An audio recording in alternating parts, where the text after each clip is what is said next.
সারদা কাণ্ডে তৃণমূলের 2 সাংসদের বিরুদ্ধে অভিযোগের আঙুল উঠেছে। তা নিয়ে আক্রমণে নেমেছে কংগ্রেস সিপিএম।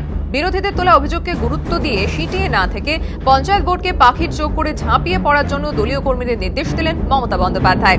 এদিন কার্যত কুণাল ঘোষ, সৃঞ্জয় বসু, মদন মিত্রদের পাশেই দাঁড়ান তিনি।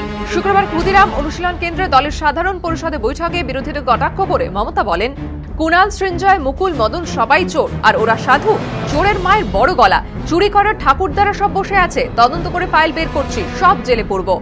এদিনে বৈঠকে কুণাল ঘোষ উপস্থিত ছিলেন না, তবে উপস্থিত ছিলেন সৃঞ্জয় বসু। সিপিএম এর উদ্দেশ্যে হুমকির পাশাপাশি অন্যায় করলে তার নিজের দল কিংবা পরিবারের কেউ যে রেয়াত পাবেন না, সেই বার্তাও দেন মমতা। তিনি বলেন, দলে বা পরিবারের মধ্যে কেউ অন্যায় করলে রেয়াত করিনি, করব না। তদন্তে যারা দোষী প্রমাণিত হবে সবার বিরুদ্ধে ব্যবস্থা নেওয়া হবে। যুক্তিতর্ক বক্তব্য দিয়ে সিপিএম এর বিরুদ্ধে প্রচারে নামার জন্য দলের নেতা কর্মীদের নির্দেশ দেন মমতা বন্দ্যোপাধ্যায়।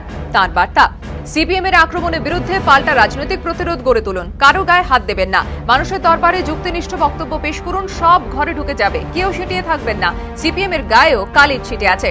বিরোধীদের আক্রমণের পাশাপাশি এদিন দলকে ঐক্যবদ্ধ হওয়ারও বার্তা দেন তৃণমূল নেত্রী। শোভনদেব চট্টোপাধ্যায়, দোলা সেনদের মধ্যে যে দ্বন্দ্ব চলছে তা যে তিনি মোটেও ভালো চোখে দেখছেন না, তা বুঝিয়ে দিয়েছেন মমতা। তিনি বলেন, আইএনটিটিইউসিতে এত সংগঠন কেন থাকবে? একটা বডি তৈরি করে দেওয়া হয়েছে, তারপরও দ্বন্দ্ব কেন? শুভেন্দু অধিকারী, শিউলি সাহার মধ্যেও যে গোষ্ঠীদ্বন্দ্ব রয়েছে তা মেটাতে শিউলি সাহার উদ্দেশ্যে তৃণমূল নেত্রীর পরামর্শ, শুভেন্দুর সঙ্গে কথা বলে কাজ করতে হবে।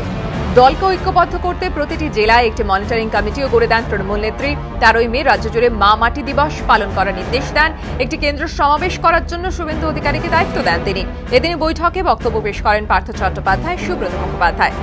রাজনৈতিক পর্যবেক্ষকদের ব্যাখ্যা, সারদা কাণ্ডে বিরোধী আক্রমণের মুখে দলীয় কর্মীদের একাংশের মনোবলে চির ধরতে পারে, সেই আশঙ্কার কথা মাথায় রেখে এদিন তাদের মনোবল চাঙ্গা করার চেষ্টা যেমন করলেন তৃণমূল নেত্রী, তেমনই পঞ্চায়েত ভোটেও দলকে ঐক্যবদ্ধ করার বার্তা দিয়ে বিরোধীদের উদ্দেশ্যেও হুঙ্কার ছাড়লেন মমতা বন্দ্যোপাধ্যায়। আশাবুল হোসেনের রিপোর্ট, এবিপি আনন্দ, কলকাতা।